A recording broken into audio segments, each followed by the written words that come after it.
Hi all, Scott here. So today, for this week, I want to do a quick drive-by of three art periods. That is neoclassicism, romanticism, and realism. So starting on page 360 in your textbook is neoclassicism. The the statement that I use for neoclassicism is it's the art of change, and is what that's describing is the artwork of this time period, which was 1750 to 1825, was very similar to the Renaissance. Matter of fact, they kind of call it the revival of the Renaissance. So you have these realistic interpretations that the artists are creating, but in this case, and it's a direct reaction to Rococo. So the statement that I put is the art period replaced the eroticism and frivolity of Rococo style with orderly and serious characters.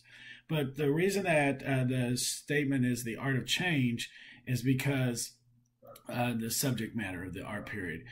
Much of the art was reflecting rebellion and wars and battles and these major changes like the signing of the Declaration of Independence.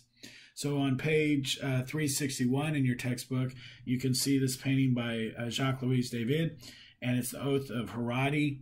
And this is actually a perfect image to show you what that looks like, because here it is. Matter of fact, you could even mistake this painting as a painting during the Renaissance. But the subject matter is the dad sending off his three sons to battle. He's handing them the swords. They're like, yeah, give me the swords. I want to go kill someone. And then, of course, as always, the women are off to the side going, you guys are knuckleheads. What are you doing? You're leaving your family, your wife, your kids, your mom. And they're like, I don't care. Give me a sword. I got to go kill someone. So the theme of the time was it was serious, unemotional, and sternly heroic. And that's exactly what this painting looks like.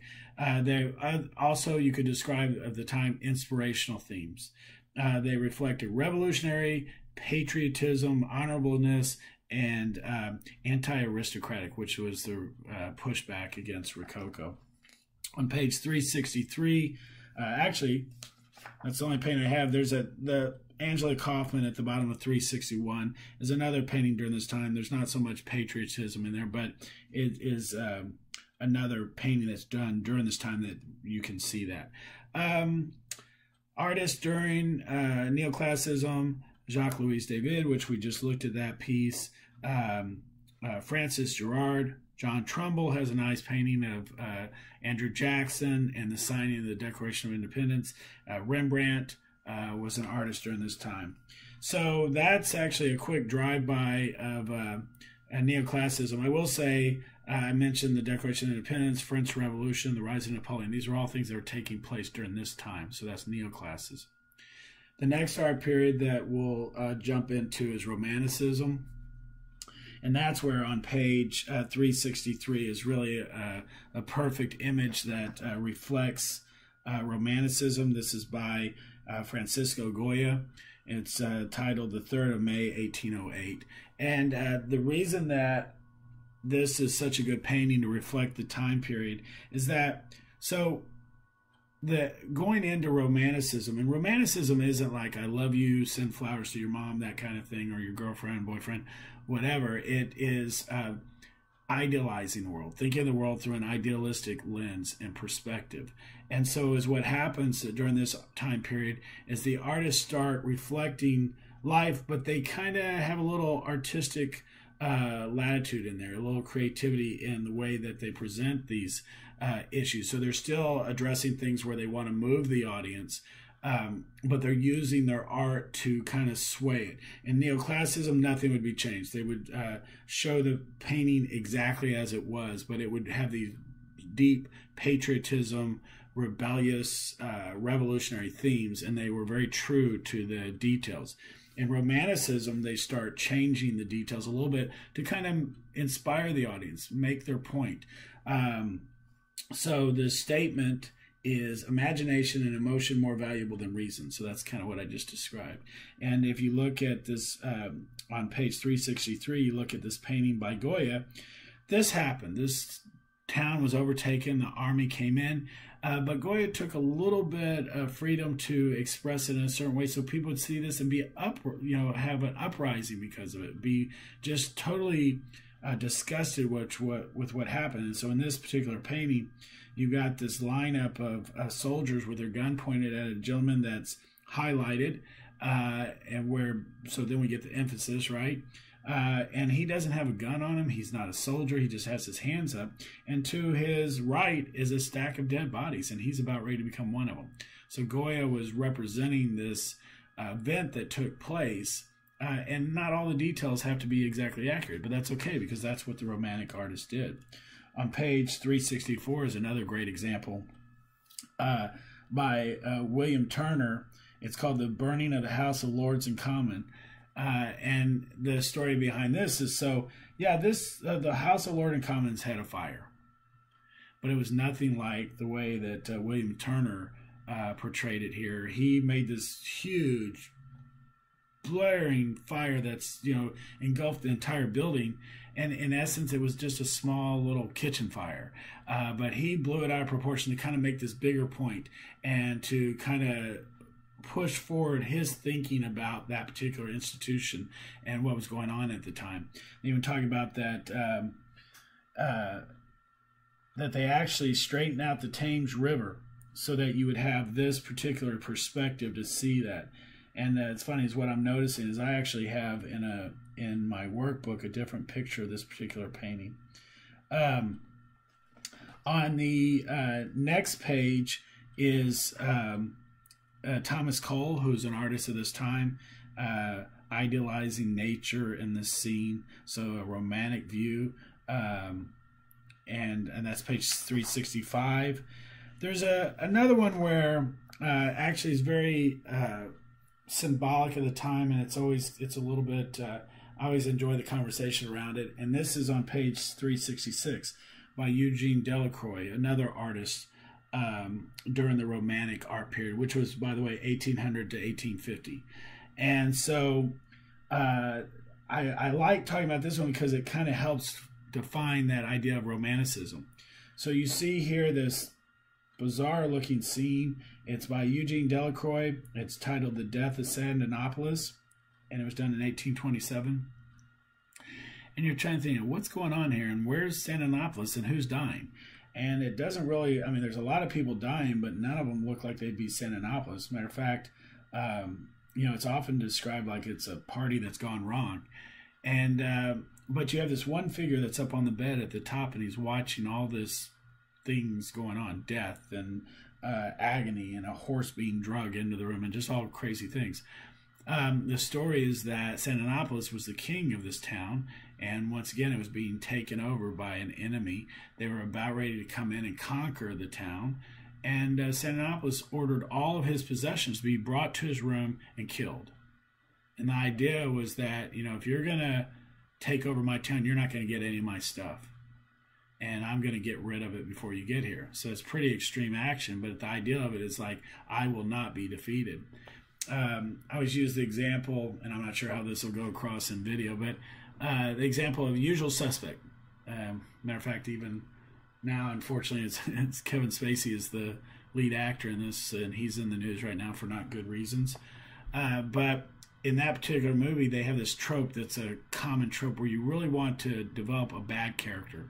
And so how can you make this person seem like the worst person in the world? And the way they did it in this particular movie is this guy was really bad, and he dealt with a bunch of bad people. He didn't want anyone to be able to touch him, hurt him, affect him at all. So what he does is he kills his entire family. He kills his wife, his dog, his family, his kids. He burns his house down. He gets rid of everything. And the idea was that if I get rid of everything that I care about, then no one can ever get to me. No one can hurt me. Now that's extreme, but that's idealism, and that's what Romanticism is. So think about if you know anyone that goes through the world with an idealistic perspective, where they're pursuing dreams and ideas that are not necessarily rational or logical or practical, but you say that person has their mind in the clouds, right? That they're walking above the ground. That's fine. There's some people that live that way.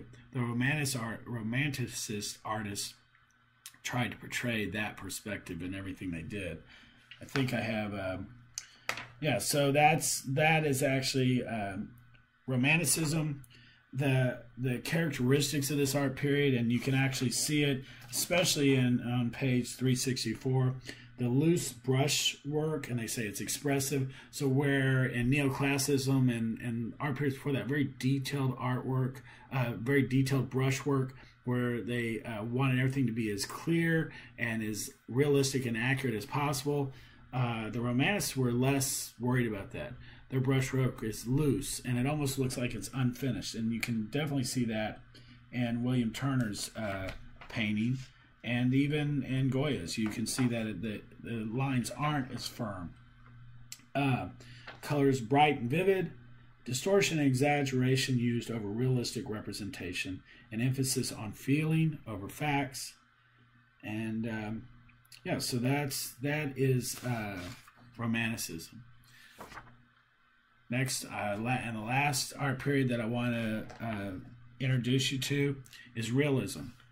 And Realism, which a lot of times I'll try to find something that's associated during that time period that's happening, because if you remember, art periods, pretty much they represent the zeitgeist of the time, the thinking, the technology, what people are, it's important to them.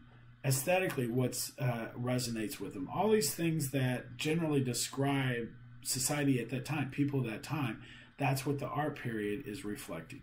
So realism, the statement for it is objective, unemotional works that were unadorned and with imaginative flourishes. Unemotional works that were unadorned with imaginative flourishes. So where the Romantic artists felt comfortable straighten out the tame so that you could see this castle burning down and get a good vision of it, the realists would never do that, because they wanted to get the world exactly as it was. And one of those peripheral things that were happening at the same time that reflected the zeitgeist of the time was the invention of photography.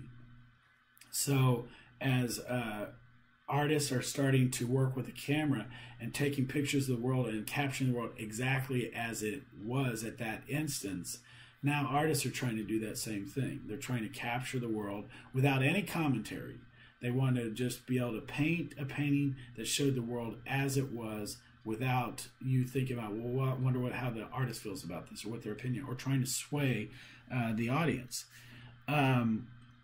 So page 369 is a great example of this time period, and Gustave Courbet is an artist that was very influential during this time.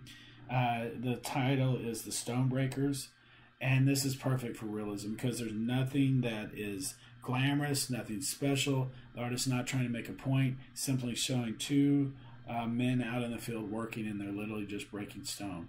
So the characteristics were accurate depiction of light, color, and perspective, attempt to represent familiar and everyday people, and it was an ideal approach to art. So that's realism. Artists during this time, as we looked at, Courbet, Thomas Eakins, Henry Oswald Tanner. Actually, his piece, I think I saw this on here. Oh, yeah, on page 373 is Tanner's. It's titled The Banjo Lesson. So just this beautiful little scene of a father or grandfather teaching his son how to play the banjo. No commentary there, no hidden message, just trying to show the world as it was. And Millet, another artist during this time. Thomas Eakins painting is on 372 as one of the artists. So that's realism. This week you will be looking at the exercise on media, and I will post directions on that a little bit later. But that's your 3 art periods. It should help you with the quiz. Do your reading in the book, and we will talk again soon. Have a great day. Bye.